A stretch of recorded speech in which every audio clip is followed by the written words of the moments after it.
These are the plaintiffs, Robert and Stacy Weber. They say they gave the defendant a deposit on a baby ring-tailed lemur, and the very next day their son told them he was moving in with them. Since their place is so small, they told the defendant getting a monkey right now might not be the best thing to do under the circumstances. The defendant refuses to give them back their deposit, and they're hoping the judge can, so they're suing for the $1,070 they gave him.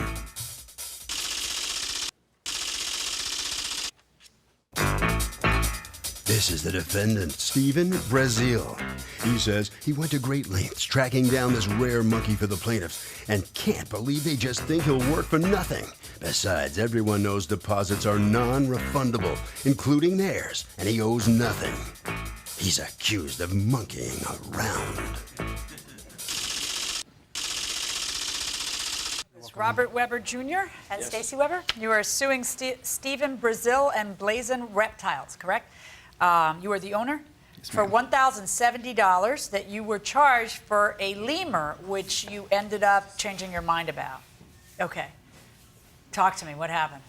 Good afternoon, Your Honor. We met Stephen Brazil on Saturday the 24th at a reptile expo in Jacksonville, Florida. A reptile expo in Jacksonville, Florida. Right. And you were at the reptile expo. Why? Just looking around, just see, they're pretty, it's fun to go there and see what kind of stuff they have. There's different stuff every year. And do you own any reptiles? I do own several reptiles. I have a couple of snakes and lizards that I breed, things like that. Snakes and lizards? Okay. So go on. So we went by Mr. Brazil's booth, and he had a baby ring-tailed lemur. I have a picture of one if you'd like to see. You talk too fast. You got to slow down. And I'm that's sorry. me talking. I got you. That gives you an idea of how fast you talk. All right. Gotcha. So you go by his booth, and he has what there? A baby ring-tailed lemur. A lemur? You're right, and I have a picture of one if you'd like to see it. I know what a lemur looks like. Okay. Hand it over, though. Let's see a picture of a lemur. Yes, my children were huge Zaboomafu fans when they were children, and this little animal show that had a puppet lemur. And of course, I've seen Madagascar, so I know exactly what a lemur is. Okay, so go ahead. So we saw the lemur there, and we were contemplating buying it that day, but we didn't want to do an impulse buy. Why? Because they're. Of course, I'm asking the guy who has snakes and lizards, but why? Like, just out of curiosity, why would you? Why? Like, it's kind of like the same thing when somebody wants to buy a dog or a cat. I mean, but no, it's not the same thing. A dog or a cat is a totally domesticated animal. Why? It's unique and it's cute. It's fuzzy. Cool. Yeah. Yes. Yeah. When you buy an exotic, I guess, is this considered an exotic animal? Yes, it is. And when you buy an exotic animal, aren't you worried that maybe it's not going to domesticate very well? Well, I mean, we researched and found out that it's easy, and then we were Mr. Brazil was informed us that when they're separated from their mother at birth, and they're hand fed, bottle fed, then they adapt really well, and they're really gentle. Okay. Now, a lemur's not a monkey. You call it in your answer a monkey, and it's kind of like a monkey, but kind of more like than a monkey. version. What? We're like how is it? How kinda? It's a lemur. All right. You don't do lemurs? I guess that's not your thing, huh? No, I mean I have my own personal one. You have a lemur? Yeah. Why are you calling it kind of like a monkey? Am I wrong to educate me? Maybe I'm wrong. When they'd call me on the phone and ask to explain it or whatever, I said I don't really know how to explain it the easiest way of what it is. Some people you could say, hey, it's a Zaboomafu, or you could say, hey, it's from Madagascar, and they're like, oh, I know the little guy that wears the crown. So you're saying kind of like yeah. All right. But they're not related. They're not no, in the same. ma'am, Okay, I got it. Now, what do you specialize in? Just any exotic animal? Pretty much everything. So you actually had a lemur but I guess you sold that lemur? Yes. All right. So you decide you want to buy the lemur you saw, but it's been sold apparently because you are not, as much as I act as though I think you're crazy, you're not the only people wanting lemurs. Somebody else purchased it. So what happens? I guess I would just be afraid to have a snake or a lizard or some exotic, I can barely handle the dog. All right, so what happened? So what we did on Monday, we talked about it, and on Monday we went to a shop, and then we go and we fill out the permit application, because you have to have a permit to have these things. Okay. We filled out the... At his store? At his store, yes. Okay. He asked us, how much would you like to put down? My wife and I discussed, and we decided $1,000. Okay, let me give you and everyone else within the sound of my voice a piece of advice. When you have to put money down, you put the least amount of money down, because if something goes wrong, then you have more money in play. All right, how much did he ask you to put down? He didn't ask you for a specific amount? No, he did not. So you guys, how much was the lemur going to cost? It was going to cost originally $2,700, but with these lizards that I'm trying to breed, we just do the partial trade with these lizards. That's what we discussed. Okay. And he was going to offset the price by $500 for those. So you were going to pay $2,200 in cash and give him a couple of lizards. Correct. Okay. Crazy. All right, and all right. I'm just getting creeped out already. I'm imagining. I have a picture of the lizard too, if you want. No, I don't want to see the lizards. I'm good. All right. So you put down $1,000 Right, on the $1,000. $2,200. Right. Okay. We got home, and when we got home, in the process of... And actually, they charge you. I guess they charge you $70 in sales tax for I guess, the. yeah, I never heard of someone charging tax on a deposit, but I guess they Well, do. I guess it's part Yeah, of the purchase price. guess. They charge tax on the purchase price. Right, But okay. anyway, so go ahead. And so that was pretty much it. We left the store, went home, and the next day, Mr. Brazell went down to Orlando to pick his friend up at the airport, because that's what he said he was going to do, pick his friend up and drive a little bit further south and get the lemur and then bring it back to Jacksonville. Wait. You drove from Jacksonville to Orlando? Mm-hmm. How many hours is that? About 2.5. Okay, and then you picked up your friend at the airport? Yep. Who has something to do with this or no? No, I Okay, happen just to be you had going down to company. Orlando. So. All right. Say it again? I said I happened to be going down to Orlando, and I was trying to get with the breeder that day so I could just meet him, so I didn't have to take Sure. two separate trips to drive down Right. there. So you get down there, and then you and your friend go and do what with the lemur? We weren't able to meet the breeder at that Oh, day. okay. They had to postpone All until right. the weekend. So now something comes up in your life that changes your mind about the wisdom of getting a lemur, Right. having nothing to do with a lemur. And what's that? No, my 15-year-old son, my ex-wife had called and said that, he needs to come live with you, and which is fine. I've been trying to get him to come live with me forever, but you know how things go. Right. And he's failed the 7th grade twice, and this is his 3rd time, and I'm not going to let him fail this time. So with all this happening, we said, do we have room for this lemur in addition to having our 15-year-old son here, and do I need to be spending time on the lemur when I need to be spending time on my son? Right. Blah, blah, blah. We discussed and said, now's not the right time to buy the lemur. Okay. And And we this called- is you make this decision on what day? You're signing the paperwork on Tuesday. What day do you say? On Thursday.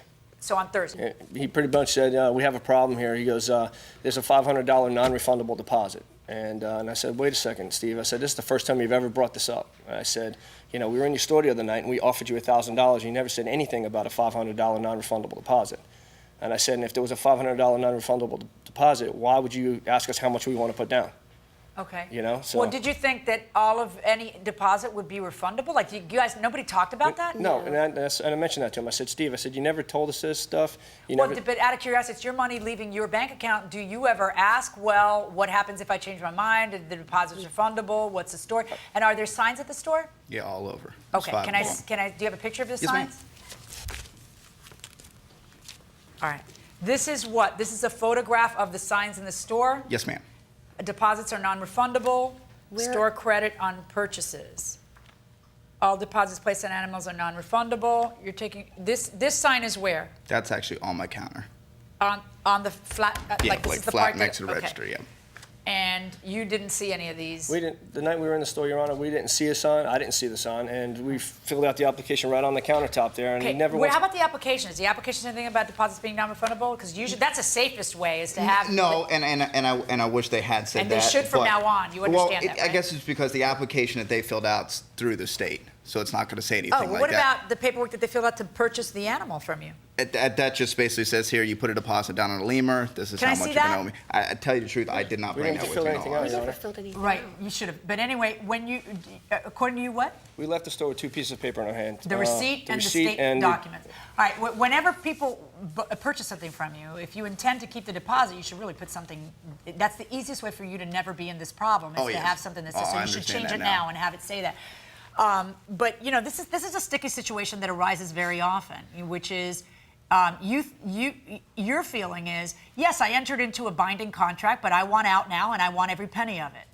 And his feeling is, but they entered into a binding contract and they're bailing out, I'm not, so why do I not get any penny of it? I actually offered him to give him half of his deposit back originally. I have money to the breeder and everything on the animal. I lost my own deposit in the Did whole you? thing. Yes. Do you have any proof of that? No, because my breeder asked to be left out of this completely. He did not want to be That doesn't involved. matter. I mean, I could X out his name. You have a check, a credit card. I actually I pay the guy in cash. And I thought you never saw the breeder that day when you went down. No, I sent him just cash. I just Say it sent him. again. I just sent him a check the next day. A cash Said- or a check? The guy sent him cash. Okay. Yeah, You said check. You said cash in an envelope? I do. I've worked with the guy plenty of Wait. times. You sent cash in an envelope Yeah, in the it U.S. is. mail? Yeah. The heck's wrong with you? I don't. That's how I've always dealt with this guy.